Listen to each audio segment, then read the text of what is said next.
So Francesco Maiani is associate professor at the University of Lausanne, where he is teaching and doing research in the area of European law and, of course, in particular asylum law.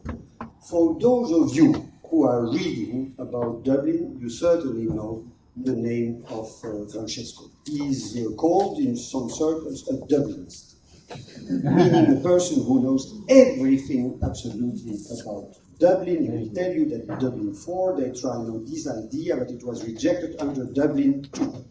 He is really one of the experts from the academic world on Dublin, and in particular for the European Parliament, because recently he wrote the study that the Parliament was asking to assess Dublin 4 proposal and the debate on Dublin and solidarity. And I remember your presentation that I heard several times, and I have to say that no, in general, people are not disappointed by the level of critics about that proposal. But today, you will also speak more in general about solidarity in relation with asylum, and well, that's a topic that is in the news, we can say, and I hope that you have a formula to save the German government that is about to fail, maybe for the moment, and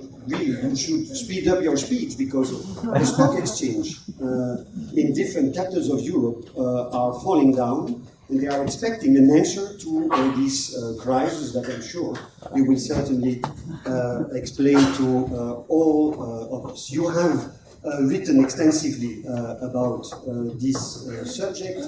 It's a real pleasure to have you here, and in particular also because you were, that's a long time ago, but one of the participants of this summer school. I will not say more about that. There is a legend saying, probably you know, that you met your wife at the summer school. That's a legend.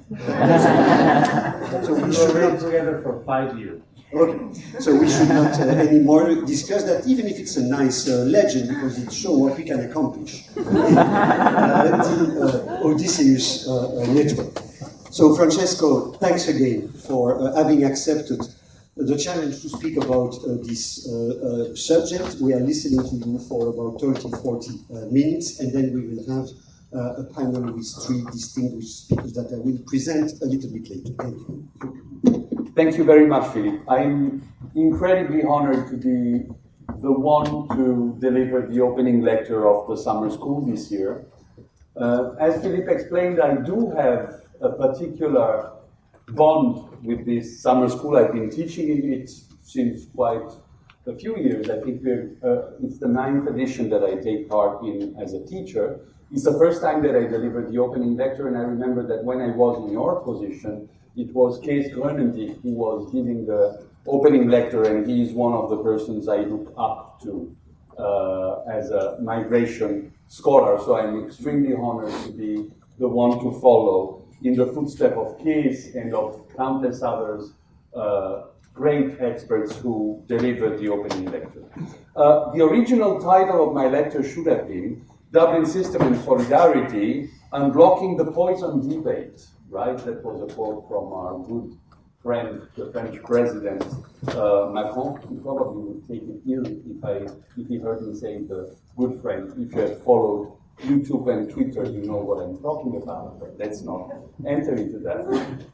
I've had to take liberties with that title because Dublin System and Solidarity no longer seem to be the way in which the leaders intend to unblock the poison debate. So what I had to do, and actually could you have perhaps invited me to give the opening lecture on another year, because this year what I had to do was to put together a presentation over a document that was approved 4 days ago by the European Council about very novel and marvelous ideas, which no doubt will lead us to the nirvana of no longer having a migration problem in Europe. That's the silver bullet we were talking about.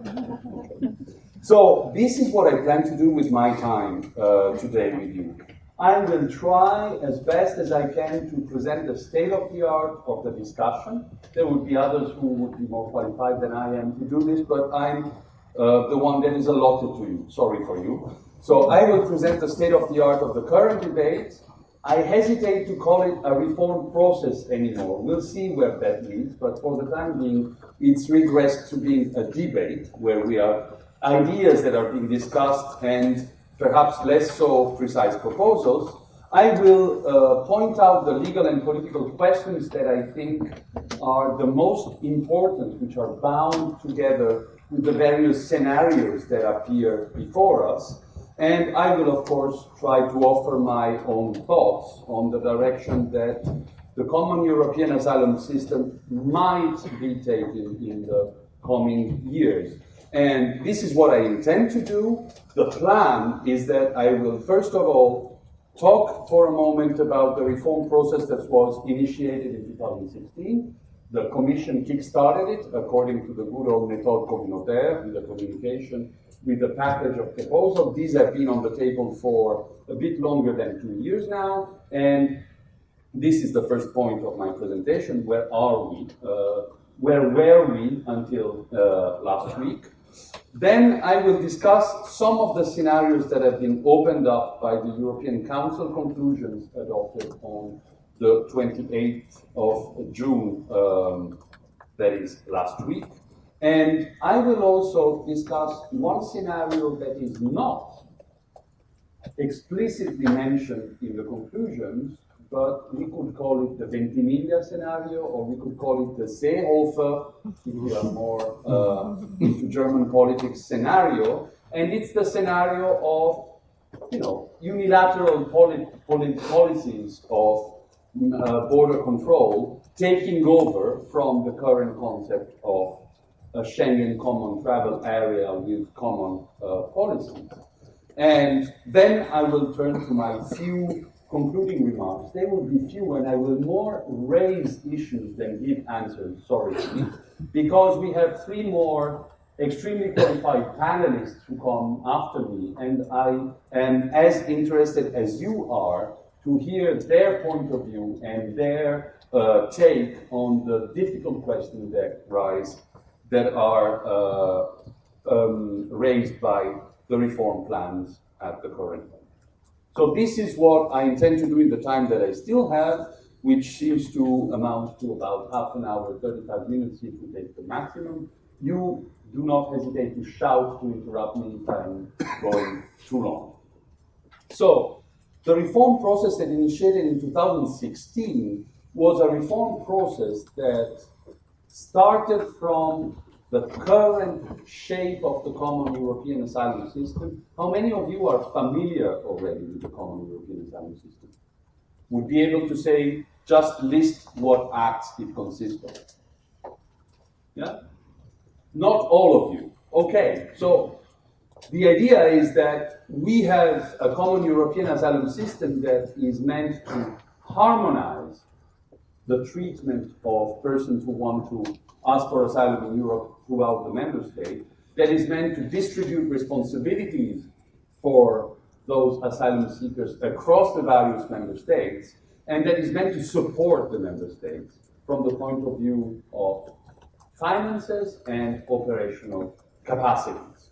And the reform package that was proposed started from there and was the idea we developed this system taking into account the experiences that we made during the crisis. It's called often the refugee crisis, one could also call it the refugee policy crisis, but in any case it is certain that there was a peak of arrivals at the end of 2015, and which triggered a series of responses, some coordinated, some less so, and the idea of the Commission was we need to have a system that is more resilient in the face of external shock. So there were proposals to further tighten up the harmonization work so as to approximate a bit more the level playing field, the idea that the persons are treated in the same way in the various member states, and so another recast of the Qualification and Procedures Directive, which would become regulations, and another recast of the Reception Conditions Directive, which regulates how asylum seekers are treated while they await the decision, and most contentiously, a reform of the Dublin system and of its attendant system of Eurodac. Plus, there were ideas to establish an EU framework for resettlement and to reinforce the European Asylum Support Office, which is not a federal asylum agency in the EU, which is a support office which supports the various asylum systems, asylum administrations of the member states, into something more, which would have been called EU Asylum Agency and would have been an EASO plus. The same thing, but with more competences, with more resources.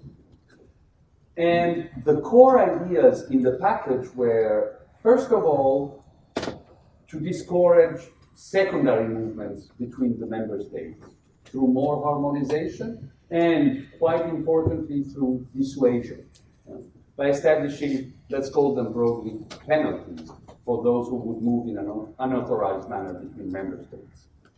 Secondly, the second idea was to inject more solidarity in the system, and the most contentious point was to do so in case of a crisis through a system of mandatory relocation of the applicants to be distributed according to a predetermined fee.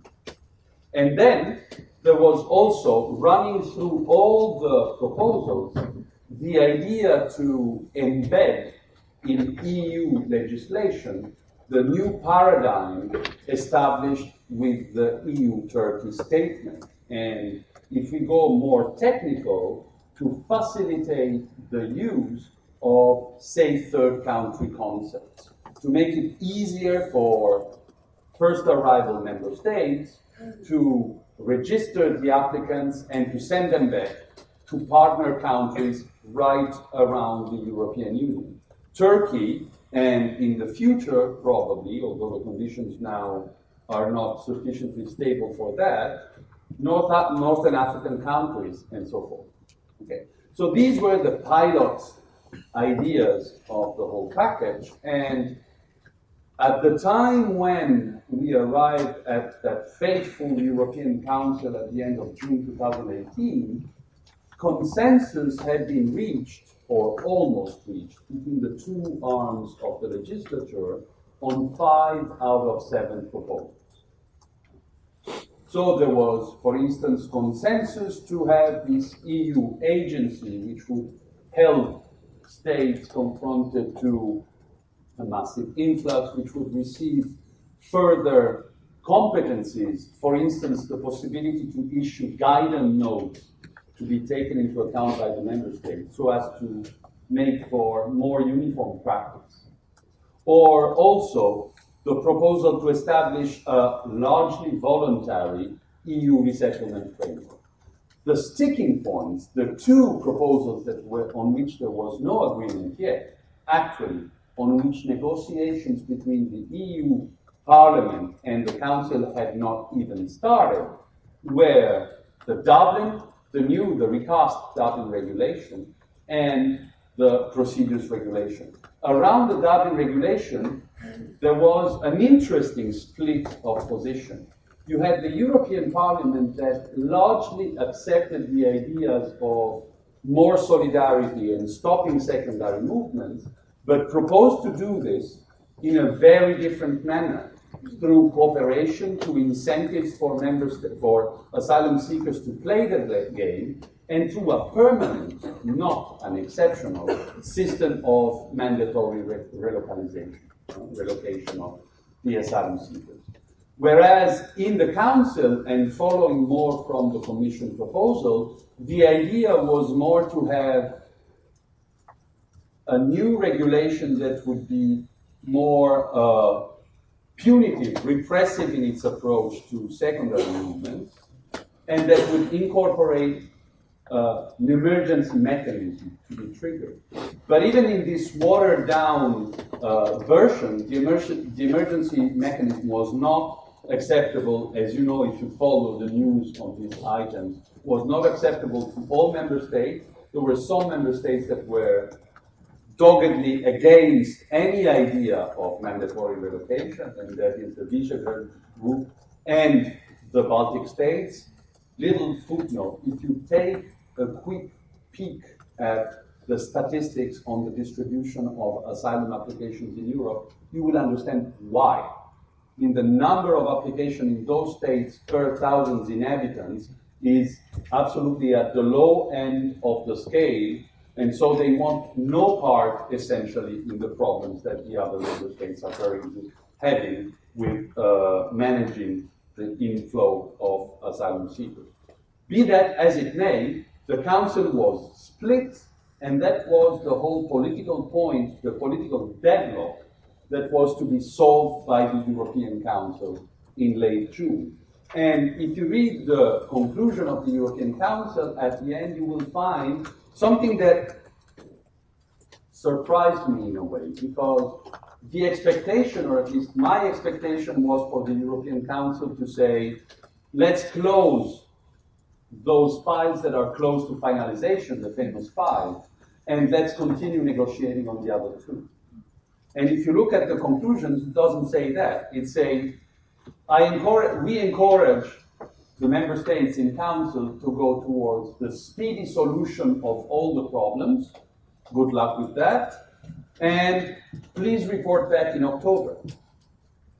It's not putting the whole reform package in the freezer, but it looks a bit like that. Or at the very least, it's, putting that out of the immediate agenda and putting it ad calendas grecas, as we say in Latin, which means we never know when that train will get into the station. And instead, so the whole package, these 2 years of discussion appears to have been, for the time being, sidelined, and center stage has been given to new or not so new proposals. Okay. And these are the scenarios I would like to turn to right now. Please, first of all, note the policy shift that has taken place. Not entirely novel, but still significant. We go from discussing how to best organize reception and asylum procedures on European soil, that was the package of the reform, to how to stop illegal migrants, that's the term that is used, from arriving to Europe. So we shift from the internal dimension of reform to a very specific brand of external dimension. And that specific brand is the time-honored tradition of non-entrée and non-admission. Okay? And it may sound polemical, but it actually helped me very much in understanding what the European Council was proposing, to see that as adding a couple more ditches to Fortress Europe. So the idea is you already have a structure in place that strongly emphasizes non-arrival. And, sorry, another footnote. Make no mistake, we are talking about refugees to a large extent. We are not talking about simply illegal entrants. If you look at the statistics of the rate of recognition across Europe, in the last years they have been oscillating between 60-something%, I'm talking about the aggregate, to 40-something%, okay? So even though Italy put forward that strange figure according to which only 7% of those who arrive are true refugees, you should really know what's behind that figure. It was a strange calculation calculated on the number of arrivals, then deducting those who applied in Italy, ignoring the fact that many go on and apply elsewhere, and then taking only those who are recognized as Geneva refugees, as the true refugees, as if all the others that obtain protection status were ordinary migrants looking for better economic opportunity. So parenthesis closed, when we talk about stemming the flow, we are talking about mixed flows in which a large share of those who are stopped are or may be refugees in the broad sense of the word. Okay? So what do we already have in place? It's something that has been developed along the major routes. Looking at routes is a good way of conceptualizing it. So you have policies of confinement on arrival, the hotspots, coupled to safe third country policies. That's the inner ditch of the building. Of course, in the case of Libya, you cannot use safe third countries. You do that in the case of Turkey. Okay? In the case of Libya, in the perspective, whenever conditions will be right for that. Then you have a second part, which is operational support to the coast guards of the coastal states to the east and south of the Mediterranean to engage in what has been called pullback, not pushback. Pushback is when there is a boat coming from Libya, it is intercepted in the high seas and sent back. In this case, you are giving operational support and making informal agreements with the Coast Guard on the other side to prevent departure or to take back the persons who have left the coast. And then you have further support which is lent to local communities to enhance reception of protection seekers and to transit countries so that they can develop a capacity and a political will to stop the flows. Okay? And in exchange, this is what has been offered so far, you offer resettlement, even though the pace of actual resettlement has been quite slow over the whole period. That's the way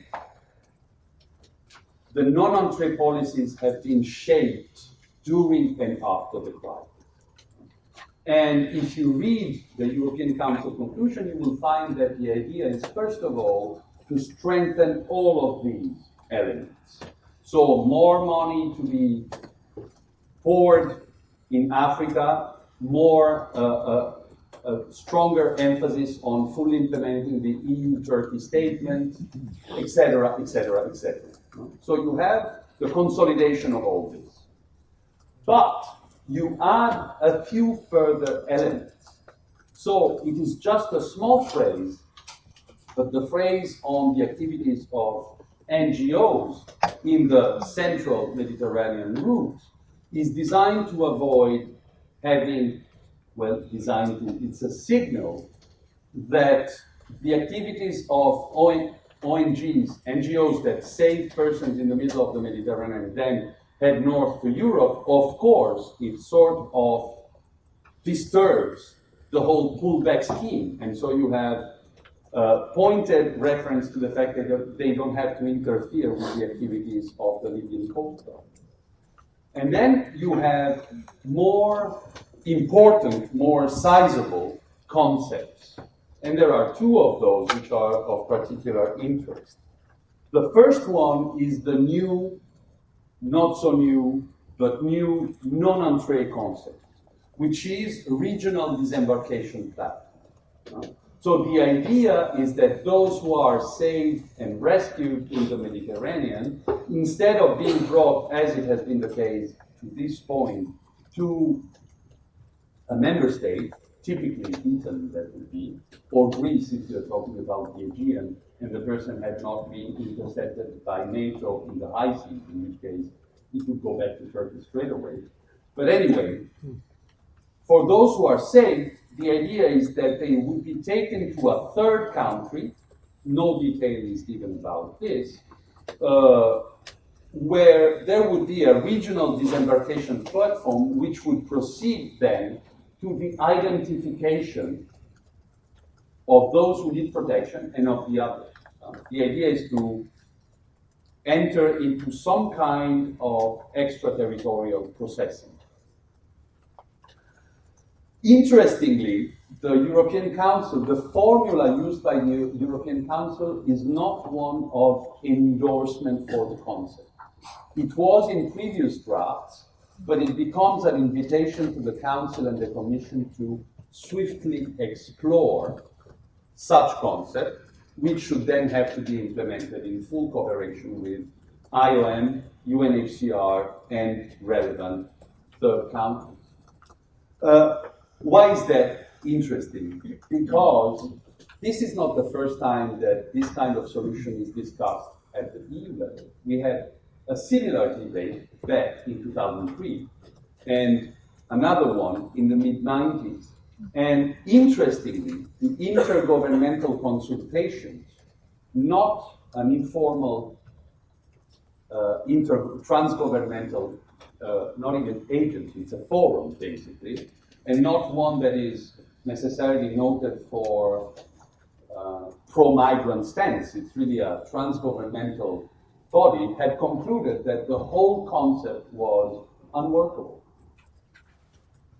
So there are many doubts about the whole concept, and these relate to, I will point out a few of the questions that spring to mind when you think of this kind of concept. First of all, are there any willing third states? Do we have in our pocket a third state that is willing to undertake a lasting commitment to host such a disembarkation platform? For the record, Libya said no, but it said no as the first opening move. You never know where this will end. At what cost will a third state accept to host a regional disembarkation facility for Europe? So this is already a political issue that conditions the whole concept. Then there are many important legal issues, because the whole concept functions on the basis, reading between the lines because we have no details, of systematic return or refoulement of persons to a place which is situated in the jurisdiction of a third state. Now, if you do it systematically, how can you reconcile that with the prohibition of collective expulsions under the precedence of Hirsi Jama, of Sharifi versus Italy and Greece? And we'll see what the Grand Chamber says, but Ceuta and Melilla case. So that's already a first very important stumbling block.